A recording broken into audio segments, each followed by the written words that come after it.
Really, the atmosphere has gone back to last week when the Gaddafi loyalists were in Brega, and at that time it seemed that the rebels were able to push them westwards towards Sirte. Now, a week later, it seems that the wave is coming in the opposite direction, certainly raising a lot of questions about what will happen over the next few days. Well, civil liberties groups and prominent Muslim Americans have raised concerns about religious intolerance in the U.S. Well, the issue was raised after a prominent Republican congressman held hearings on what he says is the radicalization of young Muslims. Kimberly Halkett has more. You can love here, you can hate here. People in the Muslim community. Rabia Ahmed is watching carefully as non-Muslim politician Peter King, head of the House Homeland Security Committee, speaks about her religion, Islam, describing it as a possible source of domestic terrorism. This threat is real and it is serious.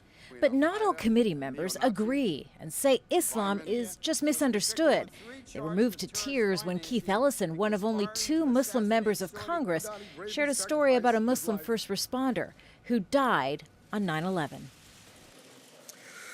Some people spread false rumors and speculated that he was in league with the attackers because he was a Muslim.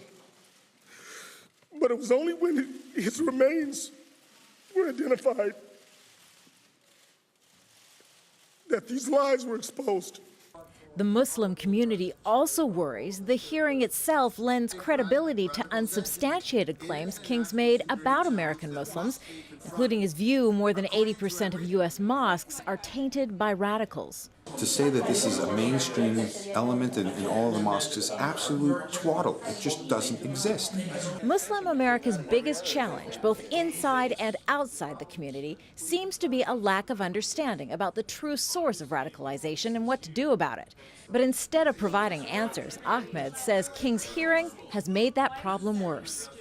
Radicalization is an issue that doesn't affect, just one group. It affects everyone. And trying to divide us and isolate us as the problem isn't going to do anybody any good. And she wonders what message it sends to her children who are inheriting a country that still appears deeply polarized when it comes to religion. Kimberly Halkett, Al Jazeera, Sterling, Virginia. Well, Andrew Carson is a Democratic congressman and one of 2 Muslims serving in the U.S. Congress. He says there are other threats to domestic security. I think the problem happens when we have these investigations in a silo and use the institution of the U.S. Congress to do so. When we talk about terrorism, we have to broaden the scope. We have to talk about neo-Nazis. We have to talk about skinheads and others who have proven to pose a greater threat to our internal security. That is not to say that extremists who claim to be Muslims shouldn't be monitored, shouldn't be dealt with effectively and brought to justice.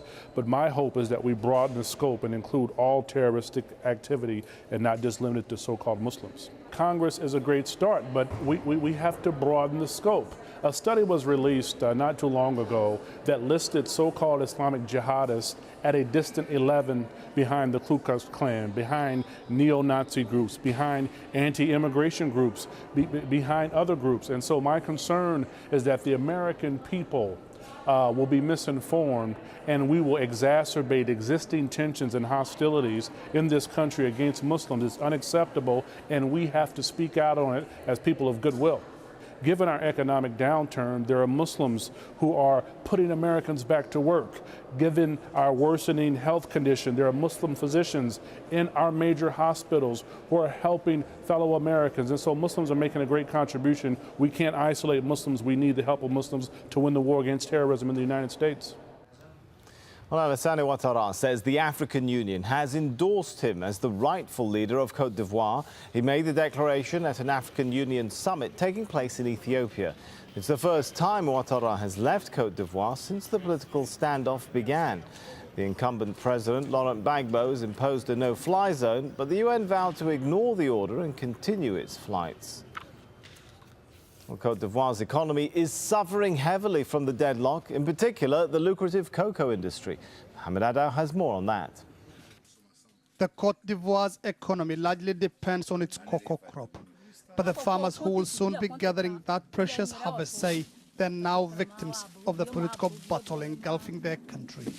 As the presidential face-off between Laurent Gbagbo and Alassane Ouattara goes on, each is issuing different orders to the farmers, and they're getting fed up.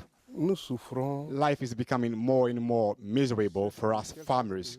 Both Gbagbo and Ouattara should leave and let someone with a conscience take over the country's leadership. Cocoa has been his family's main income for more than 30 years. All the former leaders of the cocoa sector are in jail, and Gbagbo has appointed his own. And now he has nationalized the sector. This is because he knows it's profitable and can get him money. The ongoing political crisis in Ivory Coast threatens the country's status as being the world's top producer of cocoa. And now farmers are complaining that it's no longer profitable to grow cocoa, as illegal cartels take advantage of the situation to take their crop at throwaway prices. Alou Bile is a trader in the small town of Ara in the eastern part of Côte d'Ivoire. He says he hasn't sold any cocoa for the last 2 months. Every morning, farmers come to me for payment. I have no money to pay them. If the situation remains the same, it will be unbearable for us. European Union sanctions imposed in protest over Gbagbo's refusal to stand down are already strangling the nation's cocoa sector. More than 475,000 tons are stuck in storage. If cocoa production continues to suffer, then not only will farmers face financial ruin, it will soon become a major concern too for chocolate lovers everywhere. Mohamed Ado, AlJazeera, Ara in eastern Côte d'Ivoire. Well, the Asian nation of Myanmar has long been famous for its precious stones. Its gem industry, second only to oil and gas as the most lucrative foreign revenue earner. 90% of the world's rubies come from Myanmar. The export of the precious stones from Myanmar fell steeply, though, after the US imposed sanctions in 2008. But many international jewelry companies exploit a loophole which allows for the trade in gems processed in other countries. Despite strict controls on foreign media, AlJazeera managed to take a closer look at some of the mines keeping the industry afloat. They are as young as 4 years old, cracking rocks in government-controlled mines, searching for one of the world's most precious jewels, the blood-red ruby. And this is how it all gets started. In the dark of night, dozens of miners take over property belonging to local farmers. They dig, hunting for the valuable gem. Armed men keep watch, leaving the rightful owners helpless to stop them. We have been here the whole night trying to defend the land, but we can't control them. We won't get any compensation, and the police encourage this.